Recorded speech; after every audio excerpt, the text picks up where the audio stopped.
Les matinales de l'intelligence économique sont le traitement et la gestion des experts nationaux et internationaux des 240 minutes consacrées à l'intelligence stratégique.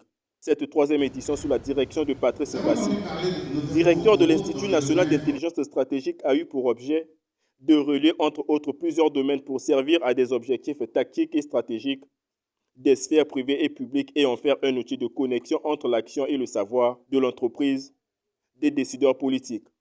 Nous avons constaté que, après les indépendances, on nous a donné beaucoup de choses, ou nous avons hérité de beaucoup de choses qui n'ont pas été conçues par nous, mais par l'autre. Et nous savons aujourd'hui, avec la mondialisation et l'évolution des sociétés, que tout ce qui a été conçu pour vous, sans vous, et au final, lorsque vos intérêts se mettent en mouvement contre vous.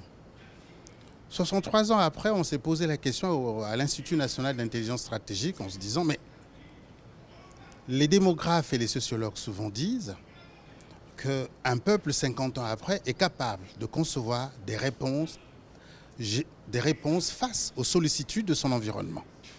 Nous pensons, sans peut-être avoir atteint ce qu'on appelle le seuil d'ingénieurs suffisant pour enclencher le cercle vertueux du développement, nous pensons qu'en tant qu'intellectuels, nous pouvons réfléchir sur ce qui se passe qu'on ne comprend pas. Ce mardi 7 février 2023, les experts se sont réunis à Brazzaville pour examiner la question « Comment se sont opérés depuis 63 ans la conquête, domination, séduction et le formatage des environnements de nos élites ?» C'est à travers ce thème que les experts réunis ont interrogé les aspects de l'encerclement cognitif qu'ils ont souhaité faire partager au public congolais, qu'ils ont présenté une compréhension des intérêts en conflit ou mutualisation, ont construit et présenté une réponse congolaise. Ce jour, il s'est agi de décrypter pour le public la stratégie de l'accoutumance dans une logique d'entreprise mise en œuvre en 9 points en vue du désencerclement cognitif de l'Afrique. Et penser mondialisation, réfléchir en africain, agir en congolais. Là, nous passons donc à la précision. Nous donnons les outils et méthodes de l'encerclement cognitif. La première fois, nous avons défini ce que c'est, l'impact, les intérêts, la mission, etc. Là, quels sont les outils et quelles sont les méthodes qui ont été mises en place pour pouvoir formater nos environnements, modifier, on va dire corseter à la limite nos avenirs, nous empêcher de disposer d'une vision conquérante du monde. Et ça, aujourd'hui, nous pensons que nous allons porter cet éclairage.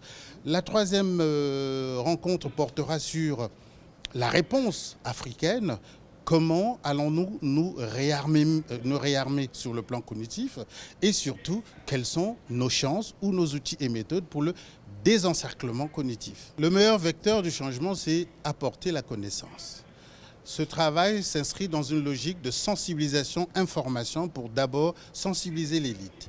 Ensuite, nous allons procéder à la formation de cette élite, d'où la création de l'Institut national d'intelligence stratégique pour aborder les aspects stratégiques à la fois mondiaux, nationaux et sous-régionaux, pour que nous puissions bien comprendre que nous ne sommes pas seuls et que l'environnement autour de nous interagit avec nous et nous impacte lourdement. Il est peut-être temps aussi, tout en nous intéressant à nous-mêmes, de comprendre l'environnement pour mieux interagir en préservant nos intérêts. Au sortir de cette session d'échange riche en connaissances, les participants saluent avant tout cette initiative en raison de son importance pour cette cause générale.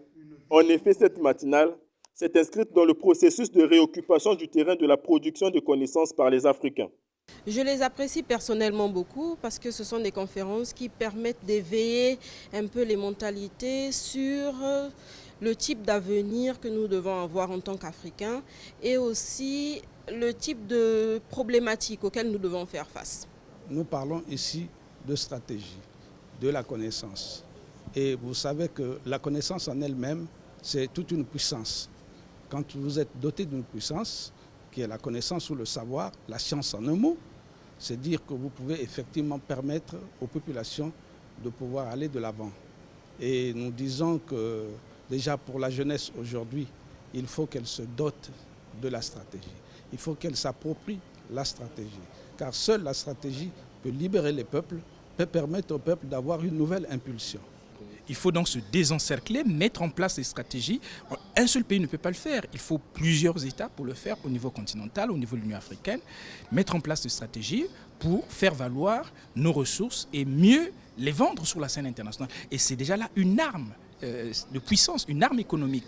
Malheureusement, on nous prend dans un autre sens pour mieux nous contrôler, pour mieux nous asservir. Et c'est ce qui est dommage, en fait. Pour les experts de l'Institut national d'intelligence stratégique, ces conservations se justifient du fait que les dynamiques africaines nécessitent une audace conceptuelle en vue de la production de nouveaux paradigmes africains dans une perspective de revitalisation des intelligences collectives sur les questions critiques et les grands enjeux stratégiques, régionaux et mondiaux auxquels l'Afrique fait extrêmement face.